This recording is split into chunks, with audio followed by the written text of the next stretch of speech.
Hai, Assalamualaikum warahmatullahi wabarakatuh. Semoga yang lagi lihat video saya ini dimurahkan rezekinya, dipanjangkan umurnya dan dipermudahkan segala urusannya. Amin amin ya robbal alamin. Oke, di sini saya sedikit cepat buat videonya karena di sini banyak sekali yang request. Ini salah satunya. Kebetulan di sini ada saudara dari Malaysia ya. Tapi namanya dia guna bahasa Arab. Atau kalau bahasa saya itu Jawi ya. Tolong kamu bacainnya. Apa dia request? Oke Sunan, Assalamualaikum. Ini ada satu video dari pelajar Indonesia di Malaysia menerangkan tentang sistem perkuliahan di sini. Mungkin kamu boleh react videonya, mungkin berguna buat anak-anak Indonesia yang ingin berkuliah di sini nanti. Nah, kebetulan kan sesuai judul atau tajuknya kan sesuai dengan dia yang tengah kuliah ya kan. Mari kita sama-sama tengok. Kalian pasti bertanya-tanya siapa dia? Dia itu adik saya, bukan girlfriend saya. Alright, paham? Dia sambil kuliah sambil kerja. Sistem perkuliahan di Malaysia itu gimana sih? Di video kali ini insya Allah aku akan ngebahas tentang kampus-kampus di Malaysia, sistem kebetulan dia tengah kuliah, kurikulum pembelajaran, bahasa Inggris penting atau enggak, teman mancanegara, dan lain-lain. Poin pertama, aku mau ngebahas tentang kampus-kampus di Malaysia, dan sedikit latar belakang, aku kuliah di International Islamic University of Malaysia, singkatnya IIUM. Jadi ternyata di Malaysia itu kampus negeri atau public university-nya itu nggak banyak, comel juga ya perempuannya. Dan kampus aku salah satunya. Tapi beda sama di Indonesia di mana kita semua pengennya masuk PTN, di Malaysia kampus-kampus swastanya itu pada populer juga. Karena memang kebanyakan kalau di Indonesia kayak ini loh, ITB gitu.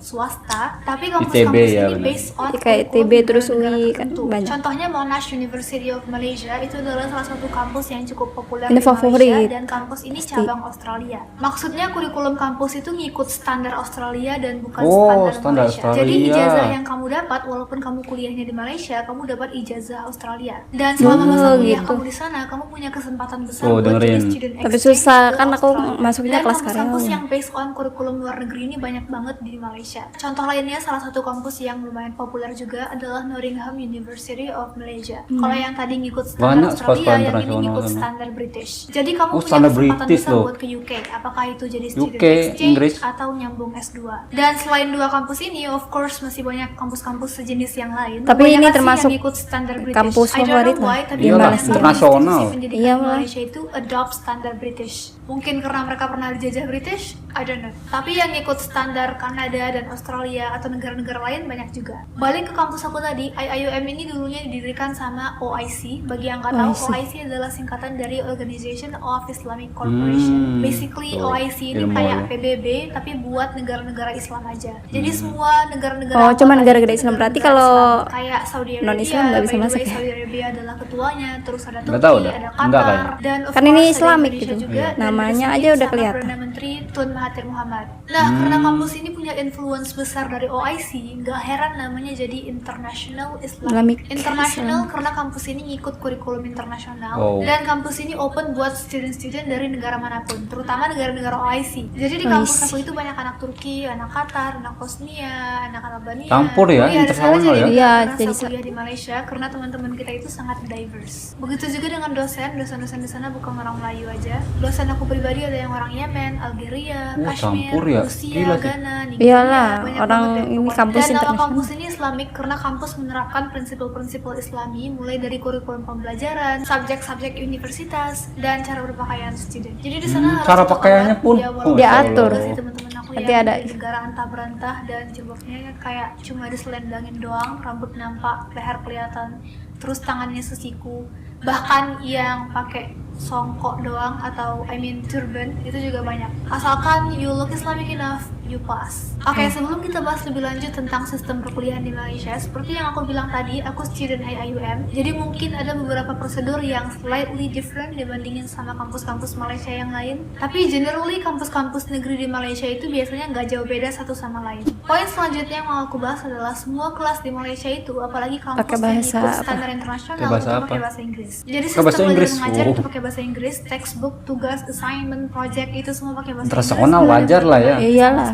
Bahkan banyak banget teman-teman internasional aku yang udah bertahun-tahun di Malaysia tapi bahasa Melayunya masih selevel anak TK. Kalau mau kuliah ke Malaysia atau kuliah ke kampus internasional yang lain di negara manapun, aku saranin kamu buat belajar bahasa Inggris dulu, mantapin bahasa Inggris dulu. Karena kalau enggak ya kamu nggak bakal tahu itu. Soalnya bahasa Inggris itu umum ya. Tapi by the way, kalau di IAIUM Mau kemana-mana juga, ke negara manapun kelas pakai bahasa Inggris. Nah, kelas bahasa apaan? Jadi kalau bahasa Inggris kamu lemah, kamu bisa join kelas bahasa dulu selama 1 atau 2 semester. Dimana ya kamu cuma belajar bahasa Inggris doang, nggak ada yang 1 lain. sampai 2 Baru habis semester itu kamu berarti boleh kuliah. 1 tahun. Jadi di kurang. IAIUM bisa kayak gitu, dan bukan IAIUM aja sih, di UUM University Utara Malaysia juga ada sistem kelas bahasa kayak gini. Jadi kamu bisa tunda ada kuliah jurusannya. dulu buat mantapin Iya. bahasa Inggris, kampus yang nyediain. Tapi of course biayanya kamu yang Iya. kenain sendiri. Dan Double menurut aku ya. kelas bahasa ini agak buang waktu karena kamu jadi terlambat 1 atau 2 semester. Iya. Tapi kalau kamu emang Kepotong mau 1 cari tahun. pengalaman, dan it's okay. Tapi menurut aku pribadi sih mungkin ada baiknya kalau bahasa Inggris itu dipersiapin dari sekarang. Nah, walaupun Dari awal-awal ya dan dipersiapkan. Iya, sebelum bahasa masuk, Inggris, ini kamu kan tetap pas lagi wajib SMA mengambil gitu harusnya subjek belajar. yang namanya English for Academic Writing. Writing. Artinya bahasa Inggris buat menulis Menulis. akademik. Jadi subjek ini sebenarnya bukan buat belajar bahasa Inggris, tapi buat belajar nulis bahasa Inggris yang scientific, atau cara nulis academic paper, research paper, format dokumen dan format tulisan kayak apa yang memenuhi standar, cara nyari data, cara ngutip citation, dan semacamnya. Skill ini nantinya akan sangat berguna banget ketika Iyalah, kamu membantu. harus nulis tulisan akademik atau tulisan penelitian, atau in general buat tugas-tugas kuliah, dan ketika kamu buat report akhir kuliah.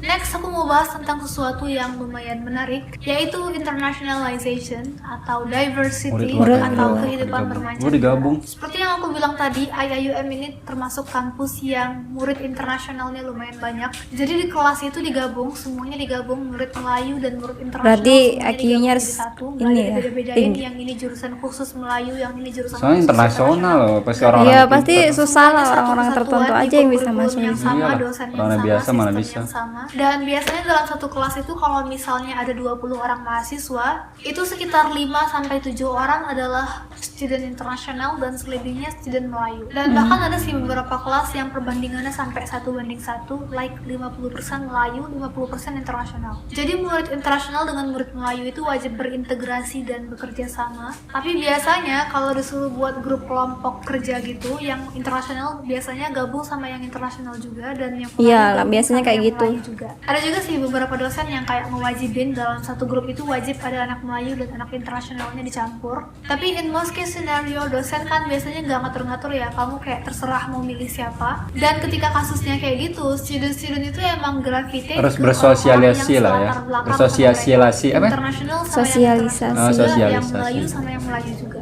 Dan hal yang sama juga terjadi di lingkaran pertemanan. Biasanya anak-anak Indonesia mainnya sama anak Indonesia juga, anak-anak Cina biasanya mainnya sama Kan anak kalau Cina kuliah kan juga. geng-gengan Dan gitu wajar banget sih, kebanyakan. sangat-sangat wajar. Karena yang namanya tinggal di luar negeri, pastinya kamu pengen mencari kenyamanan dari Betul. orang-orang yang Iya, iya. berasal Kenyamanan, dari intinya sama kenyamanan kamu. ya. Tapi Iya. ini bukan berarti nggak ada Satu yang berteman frekuensi. sama orang yang berbeda Yes. negara. Seperti yang aku bilang, ini cuma most case scenario aja, bukan pukul rata semua kayak gitu.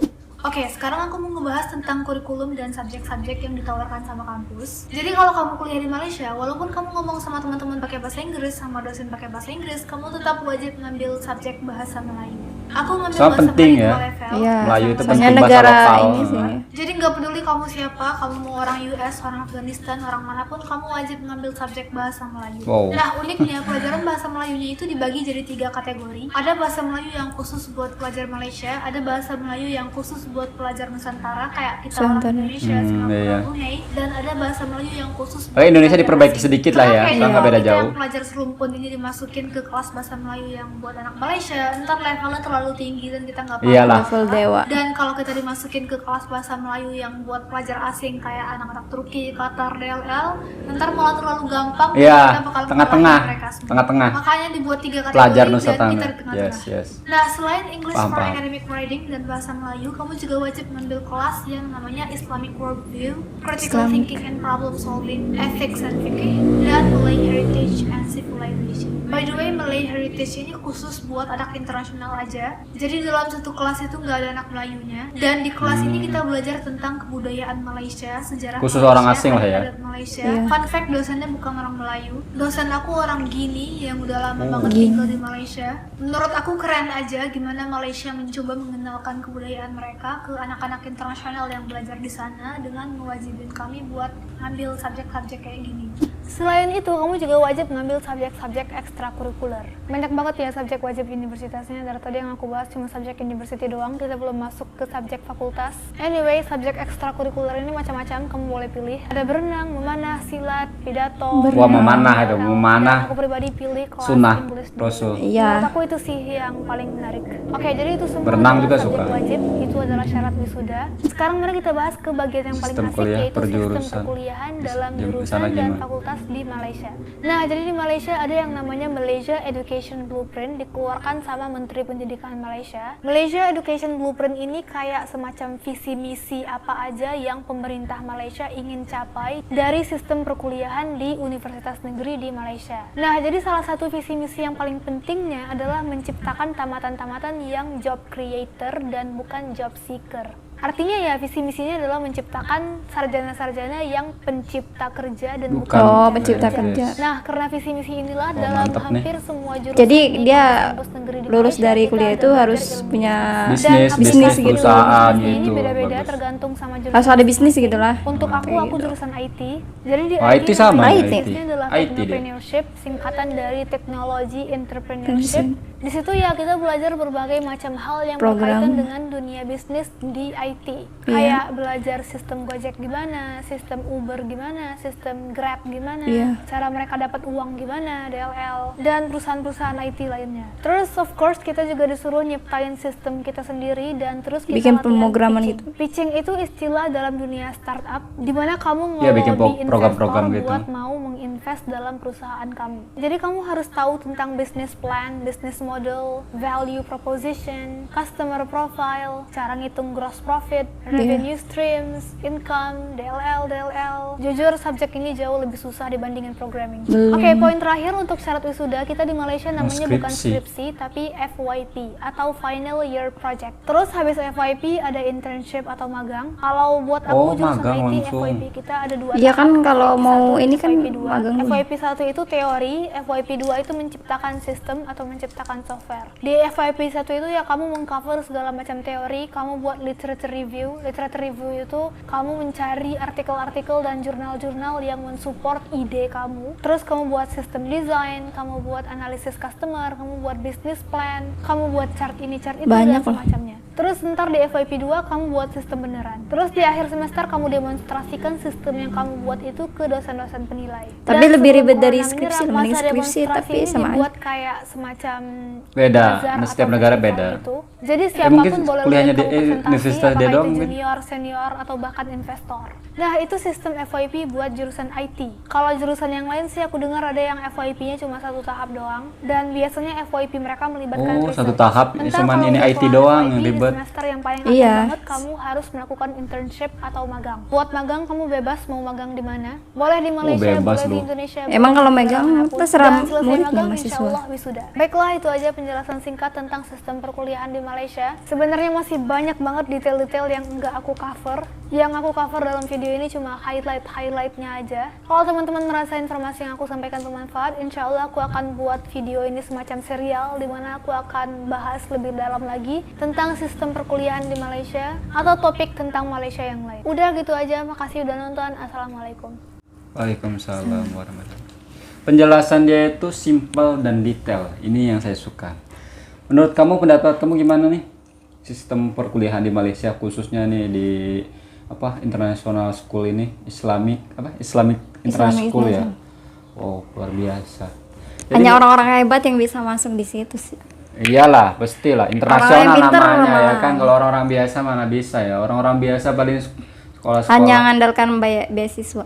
Dan di sini yang buat saya salut kampus ini ya kan, berbagai negara ya, anggota WISI tadi ya, Iya. negara-negara Islam ada dekat situ. Dan yang kedua ialah yang buat saya salut ya, pelajar-pelajar asing selain negara Malaysia itu diwajibkan berbahasa dan memahami bahasa Melayu. Belajarlah bahasa Melayu. Itu yang saya salut. Supaya orang-orang luar juga paham dan mengerti budaya dan bahasa Melayu. Terus menurut pendapat kamu apa? Tambahan? Menurut saya orang-orang yang kuliah di situ orang-orang yang beruntung. Bukan beruntung. Apa sih? Bukan beruntung lah. Beruntung lah. Kalau di situ susah tahu masuk di situ juga harus IQ-nya harus tinggi. Perbedaannya antara Indonesia dan Malaysia ya perkuliahannya dari skripsi. Kalau di Indonesia ada skripsi, kalau dekat Malaysia tadi apa namanya? IP itu ya. Pengumpulan apa datanya itu lebih ribet lagi tadi ya. Kalau di selain IT tadi mudah ya, akan tapi di bidang IT lebih susah ya. Kebetulan dia kuliah di bidang IT. Kalau di kampus saya di jurusan IT yang saya pelajari saat ini lebih menjurus ke ini sih editor, terus editing, terus menggambar gitu. Kalau kedepannya lagi semester berikutnya mungkin akan belajar pemrograman, terus bikin website gitu kan.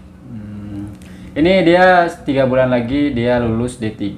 Kemungkinan dia akan lanjut S1 1,5 tahun lagi dia lanjut. Insya Allah ya bisa ya kan S1.